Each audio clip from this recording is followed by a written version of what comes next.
I learned the hard way that living in Eagle Ridge, Montana, meant dealing with people who had nothing better to do than make your life miserable. My name is Derek Simmons, and I owned a small snowmobile repair shop on the outskirts of town, right on the border between commercial and residential zoning. The property had been grandfathered in decades ago, long before the Eagle Ridge Homeowners Association existed, but that didn't stop them from trying to control every aspect of my business.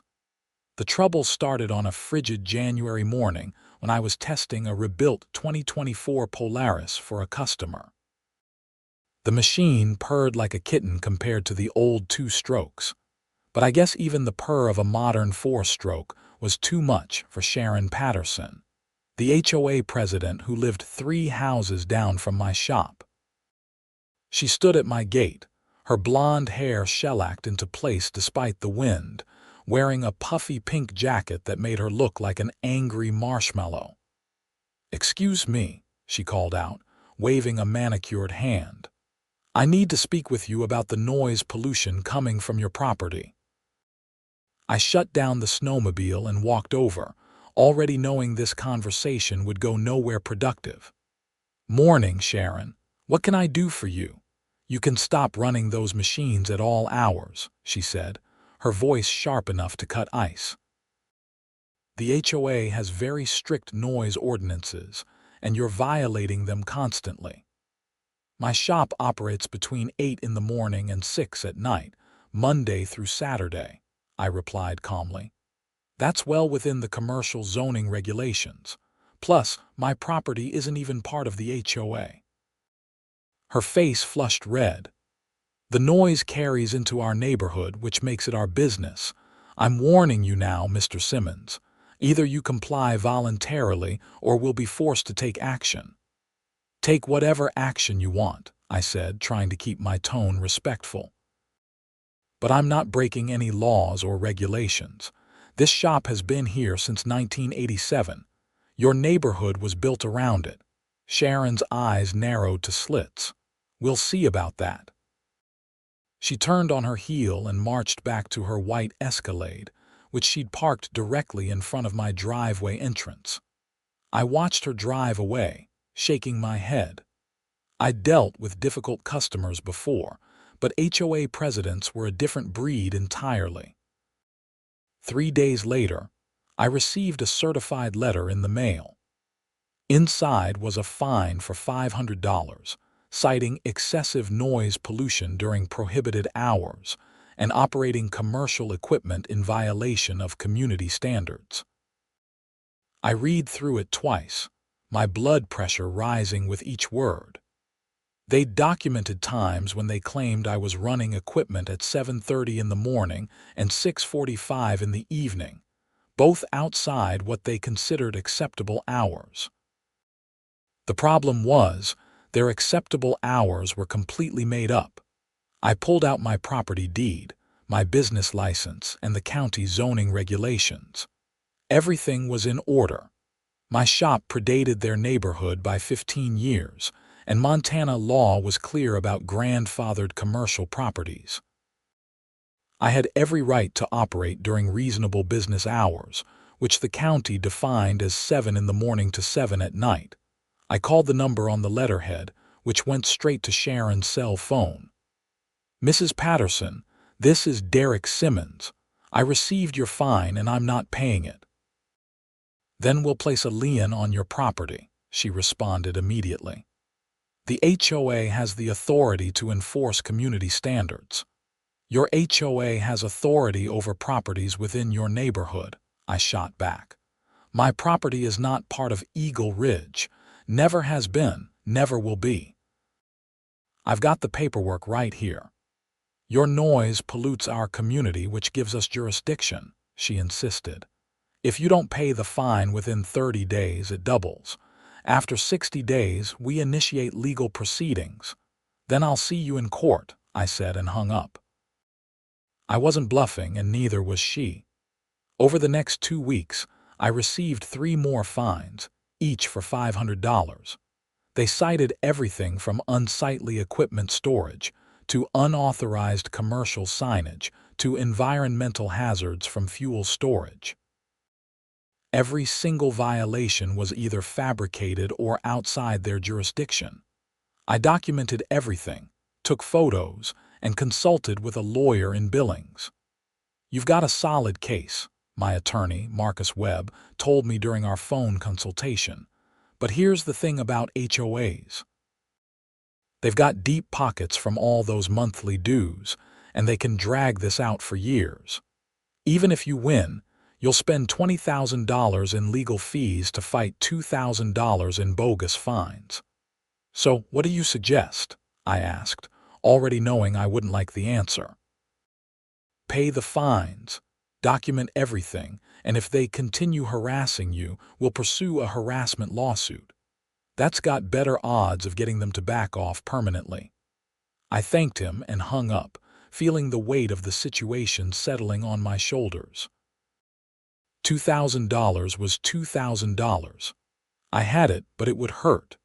More than that, though, paying felt like admitting they were right when they were absolutely wrong. That evening, I sat in my small house behind the shop, staring at the stack of fines on my kitchen table.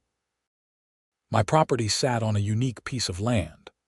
The shop and my house occupied 2 acres right where the commercial zone ended and residential began. Behind my property ran a series of power lines that fed electricity to the entire Eagle Ridge development. The utility company had an easement across my land, which meant they paid me a small annual fee for access to maintain the lines. I walked out back, following the trail I'd worn over the years. The power lines hummed overhead, supported by massive steel towers every few hundred feet. The nearest tower sat right on my property line, and the access road the utility company used ran directly through my land. According to my easement agreement, I was required to maintain access for emergency repairs and scheduled maintenance. But access didn't mean I couldn't use the road myself. An idea started forming, dangerous and petty but oh so satisfying. I pushed it aside and went back inside. I wasn't that person. I'd handle this the right way.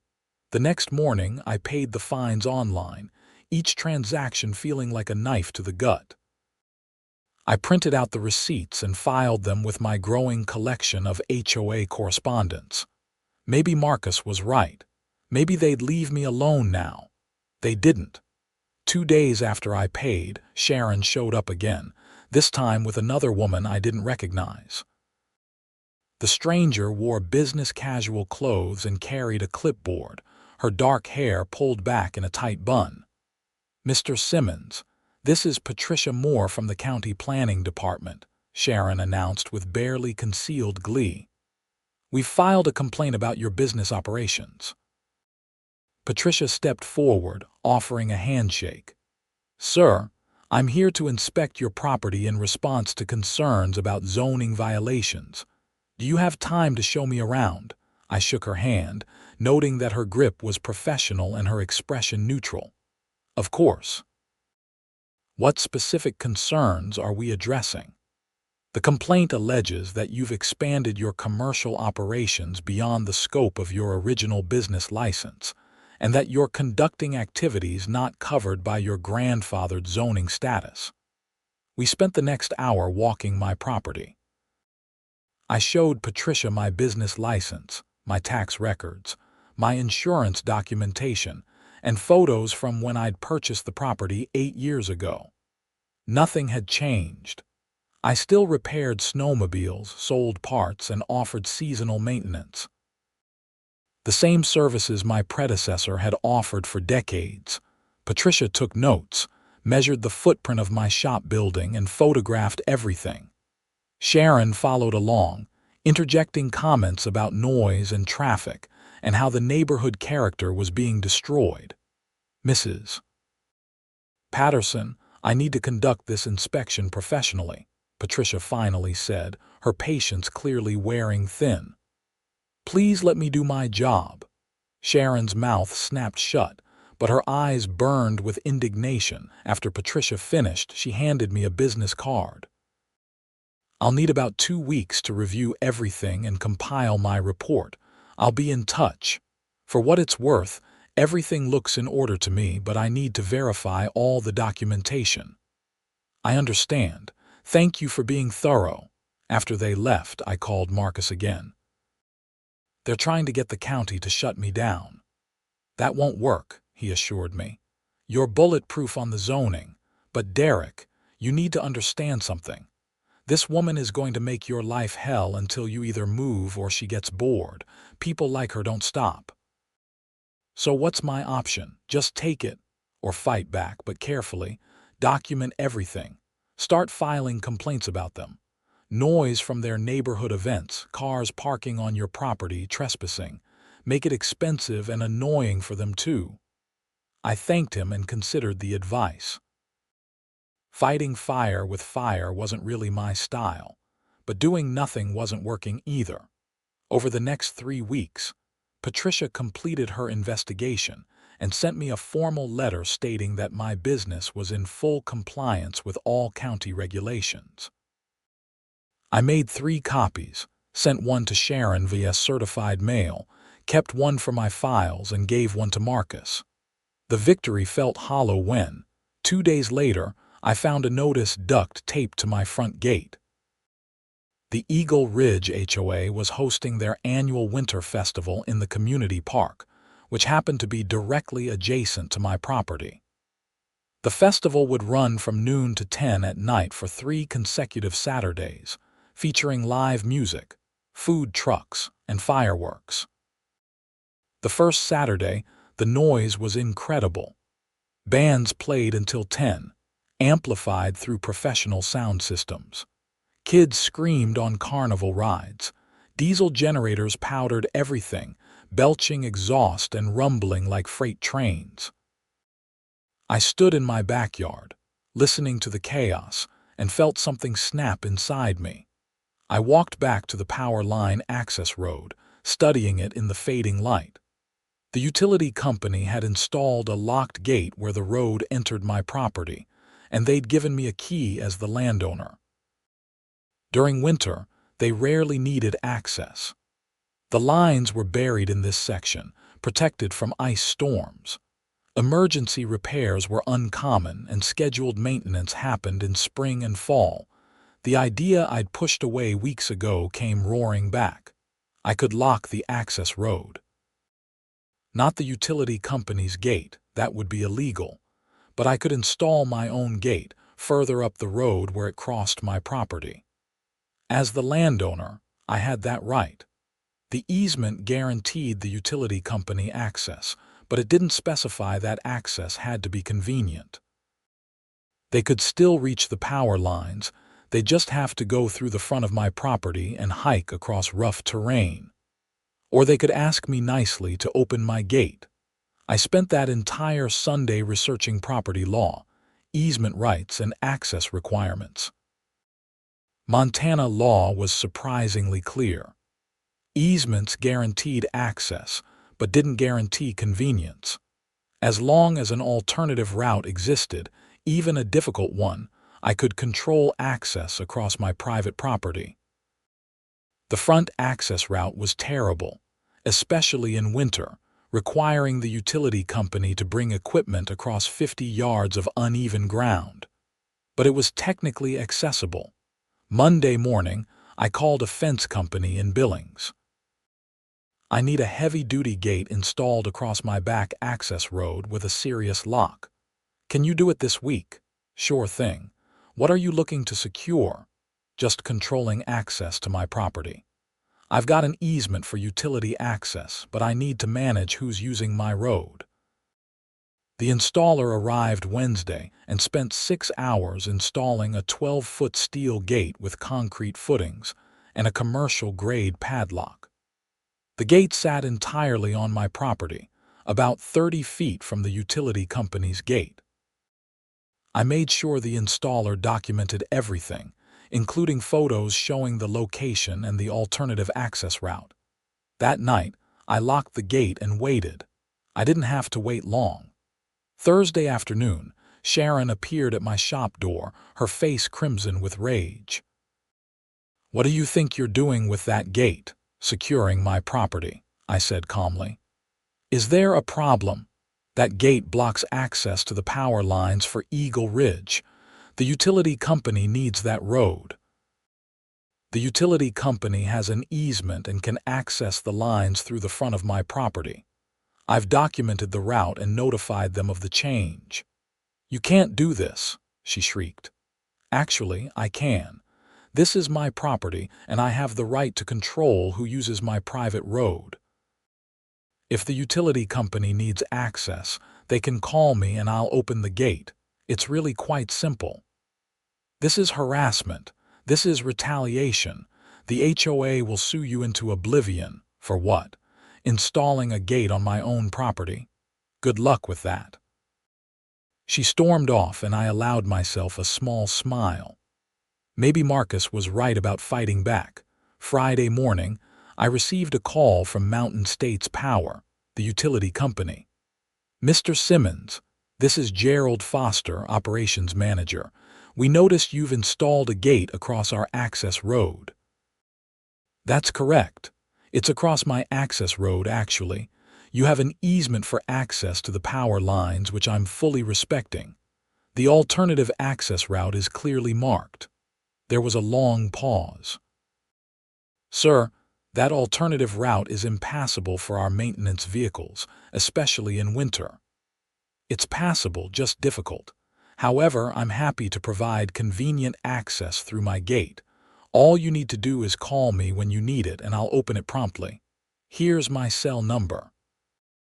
Another pause. "Mr. Simmons, is this about the HOA dispute we've heard about?"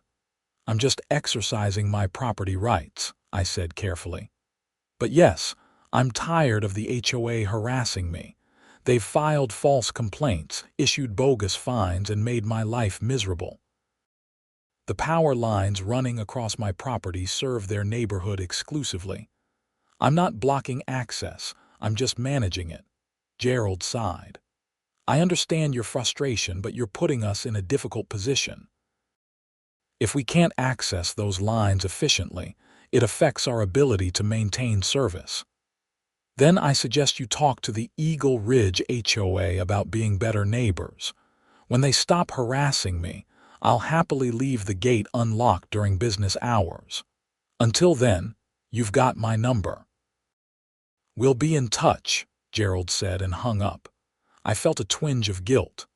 The utility company hadn't done anything wrong, but they were the only leverage I had, and I was desperate enough to use it.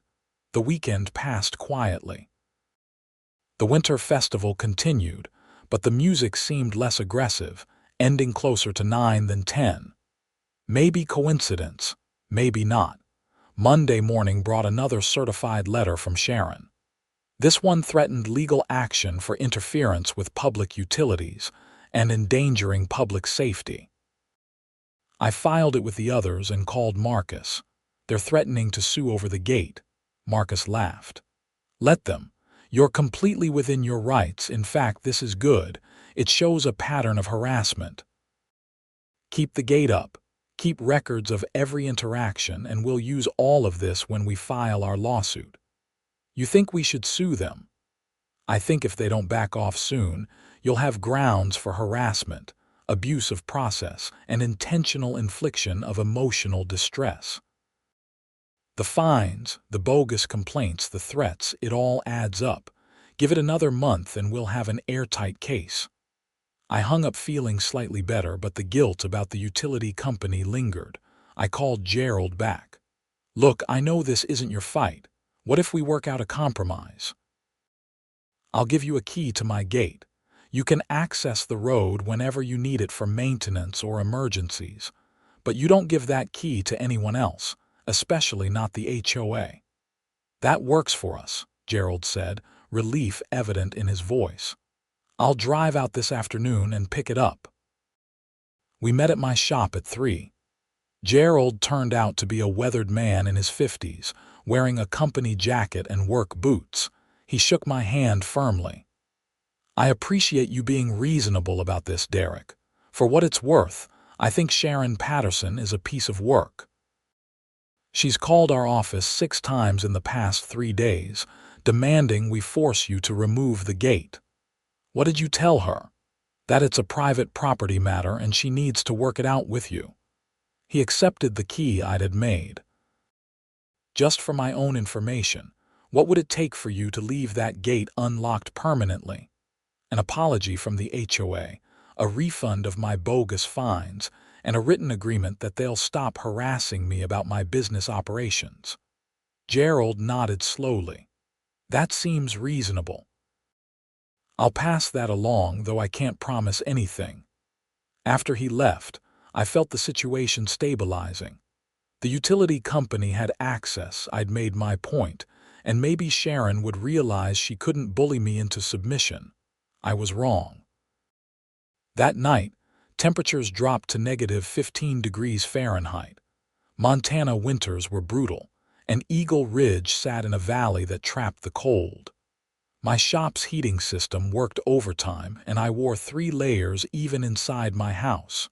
Around 11, my cell phone rang. Gerald's name appeared on the screen. "Derek, we've got a situation. A power line section just outside Eagle Ridge is damaged. We need to shut down power to the neighborhood for emergency repairs. We need access through your gate." "Of course. I'll meet you there in 10 minutes. I bundled up and drove my truck around to the back access road. Gerald was already there with 2 other utility workers and a massive service truck loaded with equipment. I unlocked the gate and swung it wide. "How long will the power be out?" 4 to 6 hours if everything goes smoothly. "It's a damaged insulator on one of the main lines.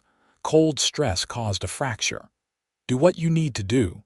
I'll leave the gate open until you're done." I went back to my house, which remained warm and comfortable. My property was on a different section of the grid, serving the commercial zone. While Eagle Ridge went dark, I had heat, lights, and power. Around 1 in the morning, someone pounded on my door. I opened it to find Sharon standing there with her husband, a thin man who looked thoroughly miserable. She pushed past me into my house. "You did this. You sabotaged the power lines." "Mrs. Patterson, I need you to leave my house right now. The whole neighborhood is freezing because of you. We know you damaged those lines to get back at us." Her husband, who hadn't said a word, finally spoke. "Sharon, we don't know that. The utility company said it was cold stress." "Oh, shut up, Richard," she snapped. "He's obviously responsible. This happened right after he installed that gate." "Mrs. Patterson, I've been home all evening, which I can prove. The utility company is repairing the lines as we speak. I opened the gate immediately when they called. Now get out of my house before I call the sheriff." "You'll regret this," she hissed, but she left, dragging Richard behind her. I locked the door and called the county sheriff's non-emergency line, reporting the trespassing. The deputy who answered took my information and promised to send someone out in the morning to take a formal statement. The power came back on in Eagle Ridge around 5 in the morning. I knew because the flood of angry messages and calls started immediately after. My business phone, my cell phone, even my email inbox filled with complaints from Eagle Ridge residents blaming me for the outage. I documented everything and tried to get some sleep. Tuesday morning, Deputy Jennifer Cole came to take my statement about Sharon's trespassing. She was a no-nonsense woman in her 40s who'd grown up in the county. "Derek, I've known you 8 years. I've also dealt with Mrs. Patterson on numerous occasions. What's going on?" I explained everything, showing her the fines, the complaints, the threats, and my gate installation. "I'm just trying to run my business and live my life. She won't leave me alone." Jennifer reviewed the documents, taking notes. "This gate of yours, is it legal?" "Completely. I had a lawyer review everything before installation. The utility company has a key and can access the lines anytime they need to." And you opened it immediately during the emergency, within 10 minutes of them calling. She nodded, closing her notepad. I'll file a report about the trespassing. Between you and me, you might want to consider getting a restraining order. Mrs. Patterson has a history of this kind of behavior. You're the third business owner she's targeted in 5 years. What happened to the others? One moved. One sold their property to a developer who turned it into more houses. She's got a track record of getting what she wants. After Jennifer left, I felt simultaneously vindicated and worried. If Sharon had successfully driven out 2 other businesses, what chance did I have? The answer came Wednesday evening. I was closing up the shop when a group of people approached, about 15 residents from Eagle Ridge. They didn't look angry, though. They looked embarrassed. A man in his 60s stepped forward. Mr. Simmons, I'm Robert Chen. I live in Eagle Ridge, and I wanted to apologize. Most of us had no idea Sharon was harassing you like this. She told the HOA board that you were in violation of numerous regulations and that she was just enforcing community standards. She's been fining me for violations I didn't commit and filing false complaints with the county, I said. A younger woman spoke up. We saw the complaint she filed about you sabotaging the power lines. That's when several of us started asking questions. We went through the HOA meeting minutes and financial records. Sharon has been using HOA funds to pursue personal vendettas without board approval. Robert continued, We've called an emergency HOA meeting for Thursday night. Sharon is being removed as president, and we're refunding your fines. We'd also like to formally apologize on behalf of the community. I stood there, stunned. I appreciate that. Thank you.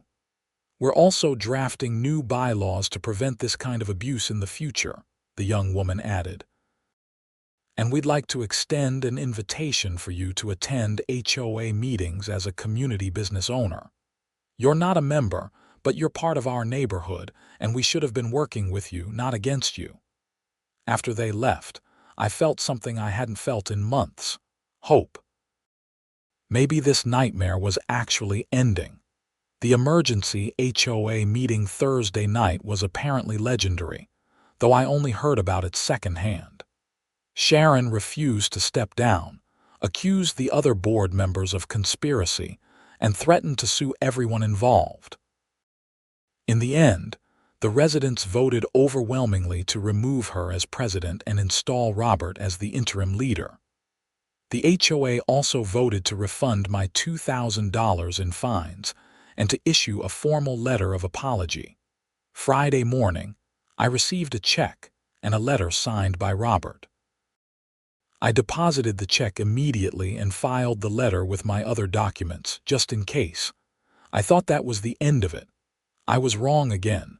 Saturday afternoon, I was working on a vintage Arctic cat when I heard sirens. Multiple sirens. I walked outside to see emergency vehicles racing past my shop toward Eagle Ridge. Smoke billowed into the sky from somewhere in the neighborhood. I grabbed my phone and called Gerald at the utility company. What's going on? There's a fire at Sharon Patterson's house. Fire department is on scene. Derek, this is off the record, but the fire started near their electrical panel. The investigators are already calling it suspicious. My stomach dropped. Please tell me she didn't. I'm not saying anything official. But between you and me, it looks like someone tried to create evidence of an electrical problem. Someone who might have been trying to prove that the utility company's maintenance was inadequate due to access issues. That's insane. That's arson.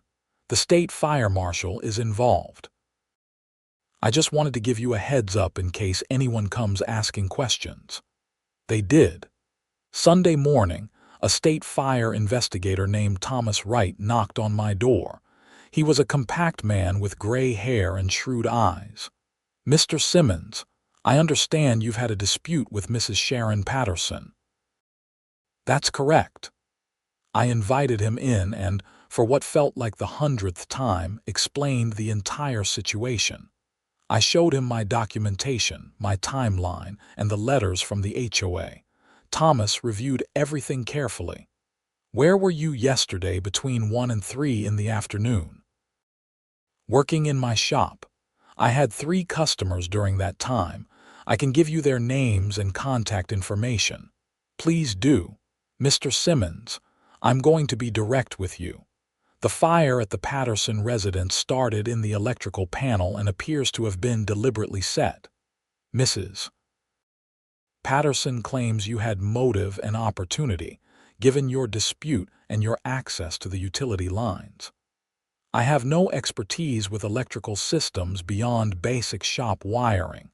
I've never touched the utility lines, and I've been trying to de-escalate this situation for months." "I believe you," Thomas said, "but I had to ask. However, I do have some questions about the power lines and the access situation." We talked for another hour. Thomas was thorough but fair, and by the end, I felt confident he understood I had nothing to do with the fire. Monday brought the real bombshell. Deputy Cole returned, this time with another officer. "Derek, Sharon Patterson has been arrested and charged with arson and insurance fraud. The investigation found evidence that she deliberately set the fire to create grounds for a lawsuit against both you and the utility company. She'd taken out a substantial insurance policy on her home just 2 weeks ago." "Jesus," I muttered. "There's more." "The state attorney general is investigating the HOA's finances. Apparently, Mrs. Patterson has been embezzling dues for the past 3 years. Your fines were just the tip of the iceberg. She's looking at serious prison time." I sat down heavily. I just wanted to run my shop in peace. Jennifer's expression softened. "I know. For what it's worth, you handled this about as well as anyone could. You documented everything, you stayed within the law, and you didn't retaliate beyond that gate, which was perfectly legal." After they left, I walked out to the back of my property and stared at the gate, the stupid gate that had somehow become the center of this entire mess. I unlocked it and swung it wide open, then used wire to secure it in place. I didn't need it anymore. The next few weeks brought a steady stream of revelations. Sharon had embezzled over $60,000 from the HOA. She'd filed false complaints against 7 different property owners, not just me. She'd falsified meeting minutes to cover her tracks and threatened board members who questioned her authority. The depth of her corruption was staggering. Her trial was scheduled for summer, but her attorney negotiated a plea deal.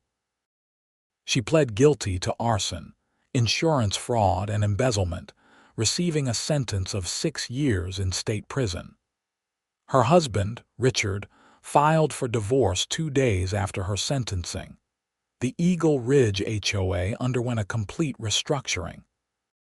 Robert Chen was elected president officially, and they implemented a new system of checks and balances to prevent future abuse. They also established a community business liaison position and asked me to serve on the committee. I accepted, figuring it was better to have a seat at the table. My shop settled back into its normal rhythm. Word of the situation spread through the valley, and I got a surprising amount of support from the community. Business actually picked up, with people going out of their way to support me. Several Eagle Ridge residents became regular customers, bringing their snowmobiles and ATVs for service. Gerald and the utility company sent me a letter thanking me for my cooperation during the crisis and offering a small increase in my easement fee. They also improved the alternative access route, grading it properly and adding gravel so it would be genuinely usable in emergencies. I appreciated the gesture. The gate stayed open all winter. I never locked it again. It stood there as a reminder of what had happened, but also of what I'd learned. Sometimes standing up for yourself meant being willing to use whatever leverage you had, even if it felt petty or small. Sometimes the only way to stop a bully was to make them understand you wouldn't be pushed around. Deputy Cole stopped by one afternoon in March, as the snow was finally starting to melt. "Thought you'd want to know, Sharon is trying to appeal her sentence, claims she was under extreme stress and not in her right mind. Will it work? No. The evidence is too overwhelming and the judge wasn't sympathetic. She'll serve her full sentence, probably get out in 4 with good behavior." "Part of me feels bad for her," I admitted. "She destroyed her entire life over petty neighborhood disputes." "That's because you're a decent person, Derek. Sharon Patterson spent years making other people miserable because she enjoyed having power over them. You defended yourself, but you never tried to hurt anyone. That's a big difference." After she left, I thought about that distinction. I'd shut down access to the power lines, knowing it would cause inconvenience and potentially problems for Eagle Ridge. Was that really so different from Sharon's harassment? But no, it wasn't the same. I'd never lied, never broken the law, never put anyone in danger. I'd simply exercised my legal rights to make a point. And when people approached me reasonably, I'd cooperated immediately. Spring arrived, bringing tourists and the start of the busy season. I transitioned from snowmobile repairs to ATV and dirt bike maintenance, the seasonal rhythm I'd followed for 8 years. The Eagle Ridge community held their spring festival in April, and this time they invited me to participate. I set up a booth offering free safety inspections for off-road vehicles and answered questions about trail conditions and maintenance. Kids clustered around the vintage sleds I'd brought for display, and parents thanked me for being part of the community. Robert Chen found me at my booth. "Derek, on behalf of the HOA, I want to thank you again for how you handled this situation. You could have sued us, dragged the entire community through the mud, but you didn't." "You all weren't the problem," I said. "Sharon was. Once you knew what was happening, you fixed it immediately. Still, we put you through hell for months. I hope we can move forward as good neighbors." "We already are," I assured him. That summer, I received a letter from Sharon's attorney. She was requesting that I provide a character statement for her parole hearing, which would occur in about 3 years. The letter was carefully worded, acknowledging the harm she'd caused and expressing her supposed remorse. I read it twice, then filed it away unanswered. Maybe in 3 years I'd feel differently, but right now the wounds were still too fresh. Marcus called me in June. "I've been following up on the HOA situation. You never officially dropped the potential harassment lawsuit. Do you want to pursue it?" "No," I said without hesitation. "It's over. Sharon is in prison, the HOA has cleaned house, and I'm getting along fine with the community. There's no point in dragging it out." "You're probably right. But Derek, if you ever face something like this again, don't wait so long to fight back. You nearly let them destroy your business trying to be reasonable." He had a point. I'd spent months absorbing abuse, trying to handle things peacefully, before finally pushing back with the gate. If I'd been more aggressive earlier, maybe things wouldn't have escalated so far. Or maybe they would have gotten worse. It was impossible to know. The utility company finished upgrading the access road in July, and Gerald came by personally to show me the improvements. "We actually owe you a thank you," he said, walking the graded gravel path. "This route is better than the old one. Easier grade, better drainage. We're using it as our primary access now." "Happy to help," I said, amused by the irony. My attempt to make their life difficult had accidentally improved their infrastructure. The seasons continued their cycle. Another winter came, bringing fresh snow and the return of snowmobile season. I hired an assistant, a young guy named Tommy who'd grown up riding sleds and wanted to learn the repair trade. Business was strong enough that I needed the help, and having another person around made the shop feel more alive. Eagle Ridge had their winter festival again, but this time it was different.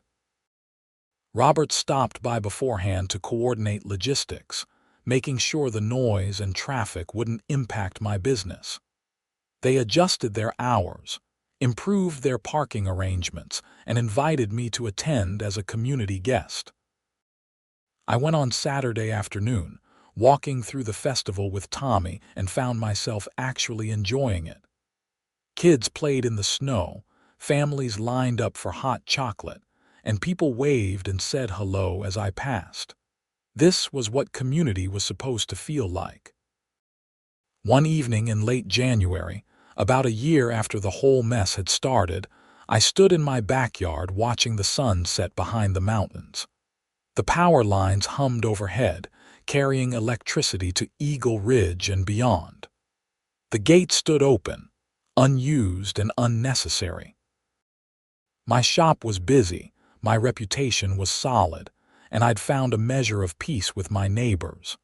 I thought about Sharon sometimes, sitting in prison and contemplating the choices that had led her there. Had she really thought she could get away with arson? Had she been so consumed by her need to control everything that she'd lost all perspective? I'd never understand that mentality, the desire to dominate others just because you could.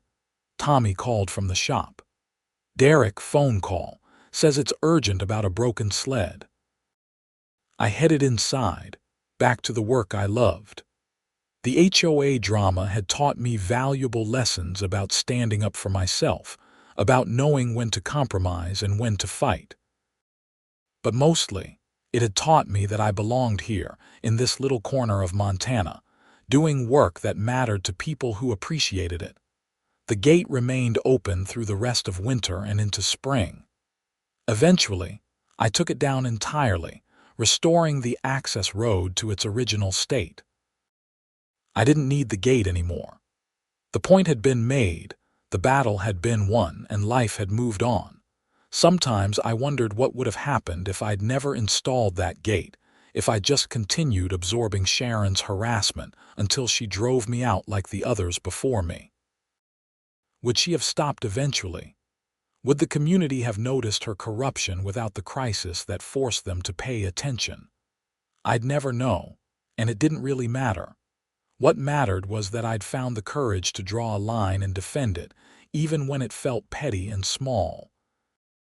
Years later, people still talked about the HOA scandal, usually as a cautionary tale about unchecked authority in community organizations. Eagle Ridge implemented some of the strictest oversight requirements in the state, with mandatory audits and term limits for board members. Other HOAs in Montana adopted similar reforms, and the state legislature even considered new regulations for homeowner associations, though nothing ever passed. As for me, I just kept fixing snowmobiles and living my life. The shop expanded slightly, adding a small showroom for parts and gear. Tommy became a skilled mechanic, and eventually I made him a partner in the business. Eagle Ridge continued to grow, with new houses filling in the empty lots on the far side of the development. The new residents knew nothing about Sharon Patterson or the events of that winter, and that was fine with me. Robert Chen served 2 terms as HOA president before stepping down. His replacement, a retired teacher named Margaret Flynn, continued his policies of transparency and community engagement. She stopped by the shop occasionally, always friendly and professional, keeping me informed about neighborhood developments that might affect my business. It was the kind of relationship I'd hoped to have with Sharon from the beginning. I never did provide that character statement for Sharon's parole hearing. Her attorney sent 2 more requests over the years, each politely worded and expressing her growing remorse. But I couldn't bring myself to vouch for her, not after everything she'd done. Let her serve her time. Let her reflect on her choices, and let the justice system handle her case without my input. The story might have ended there, with life returning to normal and the past fading into memory. But Montana winters are unpredictable, and the power lines that had been at the center of the conflict continued to require occasional maintenance. 3 years after Sharon's conviction, on a bitter February night when temperatures dropped below -20, I got another call from Gerald. "Derek, we've got a major situation. Ice storm knocked out a transmission tower. We need to bring in heavy equipment, crane, trucks, the whole works. It's going to take at least 18 hours to fix, maybe longer. What do you need from me? Just wanted to give you a heads up. We'll be running equipment across your property all night and probably into tomorrow. It's going to be loud and disruptive. Do what you need to do. I'll make sure the road is clear." I bundled up and drove out to the access road, checking for any obstacles. The road was clear, maintained year-round by the utility company after their improvements. I watched the first service trucks arrive, massive vehicles with specialized equipment for winter repairs. The crews worked through the night, their work lights turning the darkness into artificial day. Eagle Ridge went dark again, just like it had 3 years earlier. But this time, there was no panic, no accusations, no drama. Robert called to thank me for cooperating with the repairs.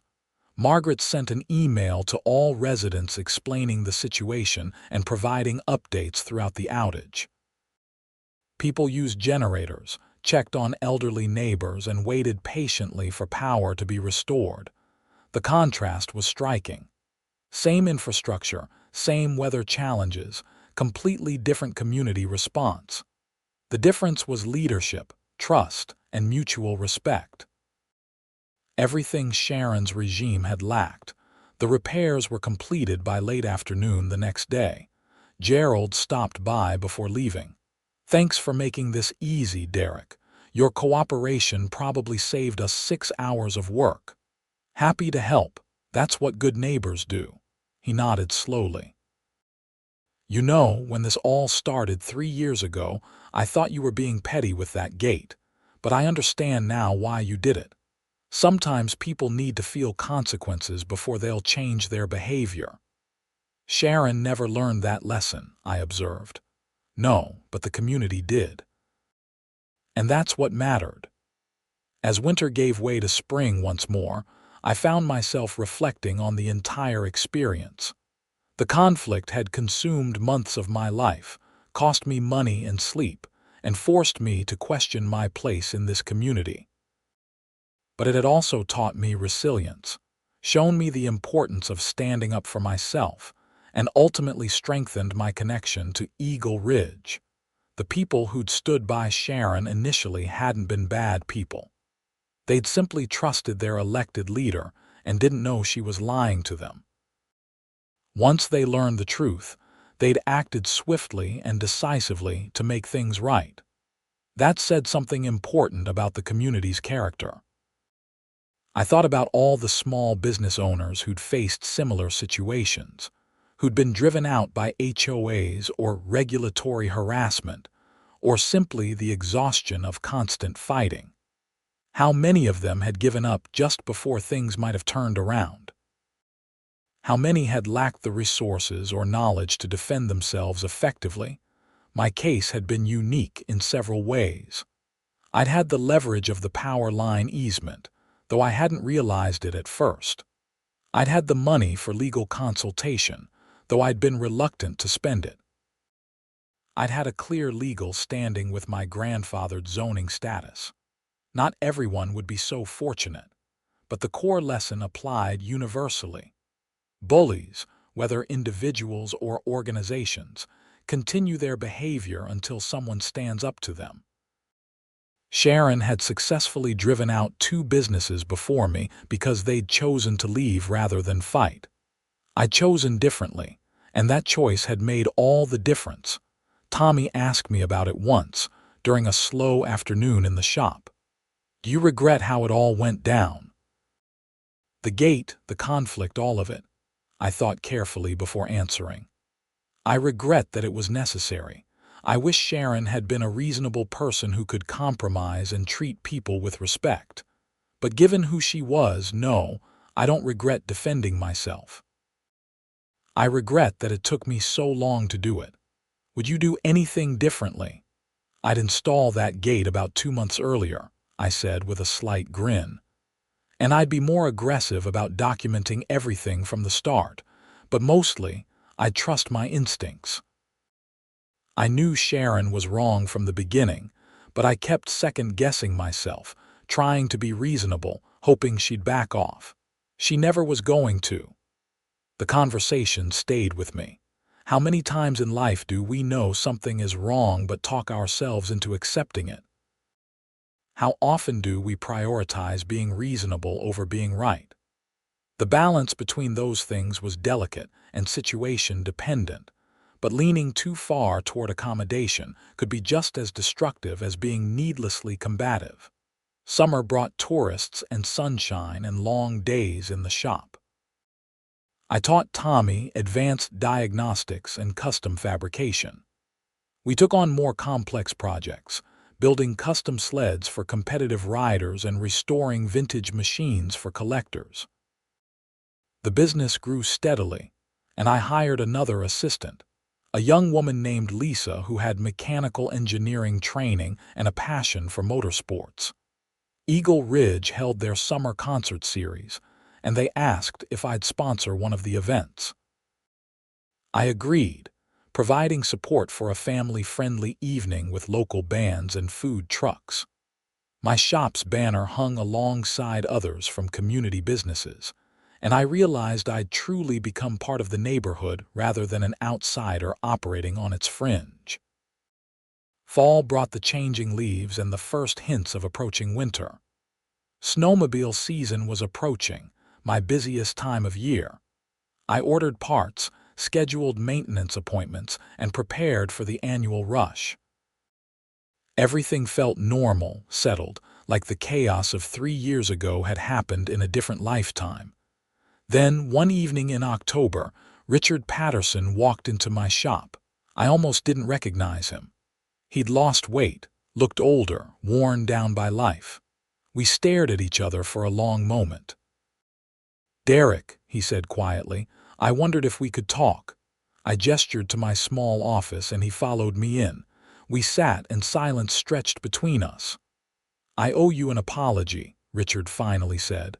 "I knew what Sharon was doing, not all of it but enough. I knew she was harassing you. I knew the fines were questionable. I should have stopped her, should have said something, but I didn't. I was a coward. Why are you telling me this now? Because I've spent 3 years in therapy trying to understand how I let my marriage become so toxic. How I enabled someone who was clearly unstable. The divorce is final. I'm selling the house, leaving Eagle Ridge. I needed to make amends where I could before I left." I studied him, seeing genuine remorse in his eyes. "I appreciate you coming here. I don't know what to say, honestly." "You don't have to say anything. I just needed you to know that I'm sorry. What Sharon did, what I let her do, was wrong. You handled it with more grace than we deserved." After he left, I sat in my office for a long time, processing the encounter. Richard's apology didn't change anything material, but it offered a kind of closure I hadn't expected. Even the enablers and bystanders could eventually recognize their complicity and seek to make it right. Winter arrived with the first significant snowfall in early November. The mountains turned white, the valley filled with snow, and the familiar sound of snowmobile engines returned to the air. My shop was busy from dawn until well past dark, exactly the way I liked it. The Eagle Ridge Winter Festival returned, now an established tradition. This time, Margaret asked me to serve as a judge for the snow sculpture competition. I accepted, enjoying the sight of families working together to create elaborate ice and snow creations. Kids asked questions about snowmobiles, and I found myself conducting impromptu safety lessons throughout the afternoon. Standing there, watching the community celebrate together, I thought about how far we'd all come. 3 years ago, this neighborhood had been a source of stress and conflict. Now it was a genuine community, imperfect but functional, with people who treated each other with respect and consideration. The power lines hummed overhead, a constant reminder of the leverage I'd once wielded. But I'd learned that real power came not from control but from respect, not from domination but from cooperation. Sharon had tried to rule through fear and authority, and it had destroyed her. The current leadership built consensus and sought input, and the community thrived. As the sun set and the festival wound down, Robert Chen found me. "Derek, the HOA board has a question for you. How would you feel about us renaming the community park? Several residents have suggested calling it Simmons Community Park in recognition of your role in reforming the association." I was stunned. I don't think that's necessary. Maybe not necessary, but deserved. You stood up when it mattered and the community benefited. We'd like to recognize that. I appreciate the gesture, but no, I didn't do any of this for recognition. I just wanted to run my business in peace. The real heroes were people like you, Robert, who stepped up to fix the corruption once you learned about it. He nodded, understanding. The offer stands if you ever change your mind.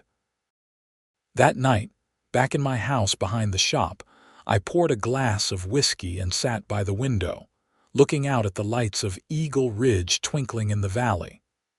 The neighborhood had grown and prospered, adding dozens of new homes and families. The HOA operated transparently, with regular meetings and public financial reports. Property values had increased, and the community had a reputation as one of the best managed developments in the region. None of that would have happened without the crisis Sharon had created. Her corruption and tyranny had forced the community to confront its governance failures and implement real reforms. In a twisted way, her actions had strengthened Eagle Ridge more than years of normal operations ever could have. I didn't forgive her, not exactly. The harm she'd caused was real, and the stress she'd inflicted had taken a toll. But I could appreciate the unintended consequences of her downfall. Sometimes good things grew from bad situations, not because of them but in reaction to them. The months rolled by and spring arrived once more. On a warm April morning, I received a letter from the Montana Department of Corrections. Sharon Patterson was being released on parole after serving 4 years of her 6-year sentence. The letter informed me of her release date and her conditions of parole, which included staying at least 1,000 feet away from my property and having no contact with me whatsoever. I filed the letter away, feeling nothing in particular. Sharon was no longer my problem, no longer part of my life. Where she went and what she did after prison was between her, her parole officer, and whatever family or friends still supported her. I hoped she'd learned something from her incarceration, but I didn't particularly care either way. Life continued its steady rhythm. The shop prospered, my assistants became skilled professionals, and Eagle Ridge remained a good neighbor. The gate was gone, the access road was maintained, and the power lines hummed overhead without drama or conflict. Sometimes, late at night when the shop was quiet, I'd walk out to where the gate used to stand. The concrete footings were still visible if you knew where to look, small monuments to a battle that had seemed so important at the time. In the grand scheme of things, it had been a minor conflict in a small community in rural Montana. But for me, it had been everything. My business, my home, my sense of self. I'd learned that being reasonable had its limits.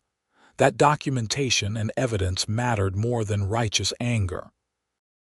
That communities could police themselves if given the right tools and information.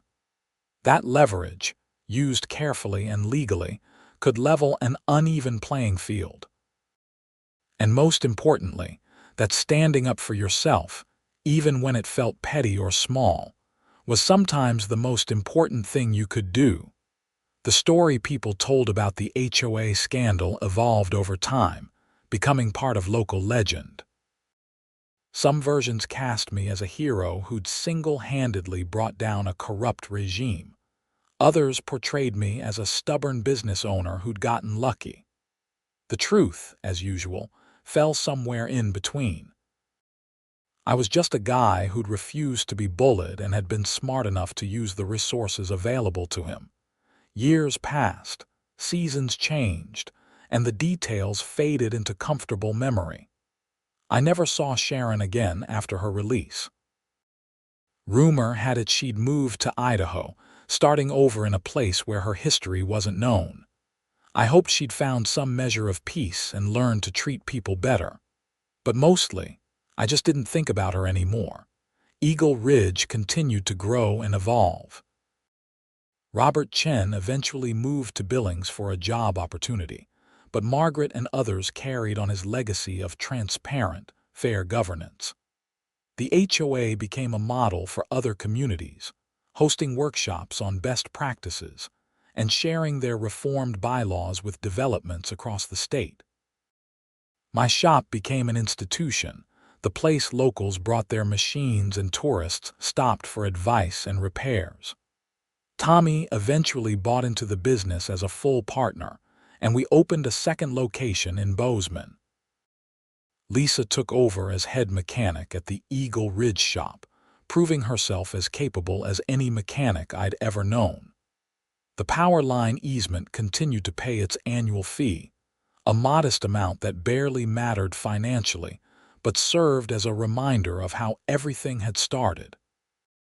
The utility company maintained the lines and the access road, and we coexisted without incident or drama.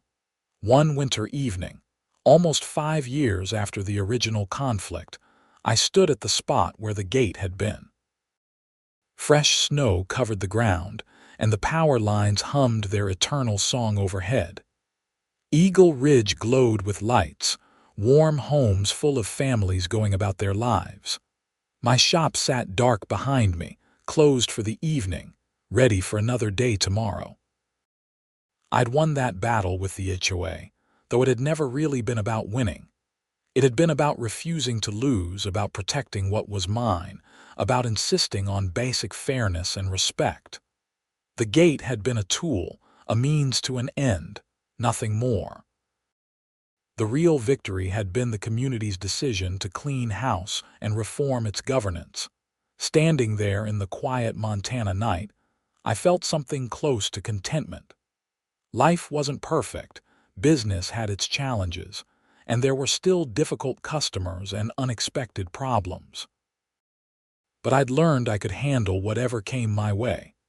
I'd faced down bullying and corruption and had come through stronger on the other side. The wind picked up, carrying the scent of wood smoke from distant chimneys. I turned and walked back to my house, leaving the past where it belonged. Tomorrow would bring new sleds to repair, new customers to serve, new challenges to overcome. But tonight, standing in the place where I'd once drawn a line and refused to budge, I felt the peace of knowing I'd done the right thing, even when it had been hard. The HOA had fined me for Snowmachine noise, so I'd shut down the power lines they used all winter, in a way. Not literally, but I'd made clear that their convenience depended on my cooperation. And that simple demonstration of leverage had been enough to change everything. Not through malice or revenge, but through a clear-eyed assessment of what tools I had available and the willingness to use them when necessary. That was the real lesson, I suppose. Power doesn't always come from authority or position. Sometimes it comes from unexpected places, from easements and property lines and gates that control access to vital infrastructure. The key was recognizing it when you had it, and being willing to exercise it when every other option had failed. I'd fought the HOA with a gate, a lock, and patient documentation. And somehow, impossibly, I'd won. Not just for myself, but for the community that had eventually rallied to support fairness over tyranny. Eagle Ridge was better for what had happened, stronger and more accountable. And I'd earned my place as not just a business on their border, but a genuine part of their community. Walking into my warm house, I poured another whiskey and raised my glass to the empty room. To battles fought and won, to communities that could change, and to the simple power of standing your ground when you knew you were right. The HOA scandal was over, its lessons learned, its reforms implemented. Life had moved on, as life always does. And in a small shop on the edge of Eagle Ridge, Montana, snowmobiles would continue to roar and engines would continue to rev, just as they had for nearly 40 years. The sound carried across the valley, a reminder that some things don't change, shouldn't change, and that communities work best when they embrace what makes them unique rather than trying to silence it. The gate was gone, but its memory remained. A reminder that sometimes the smallest lever could move the largest obstacle, if you knew where to place it and had the courage to push.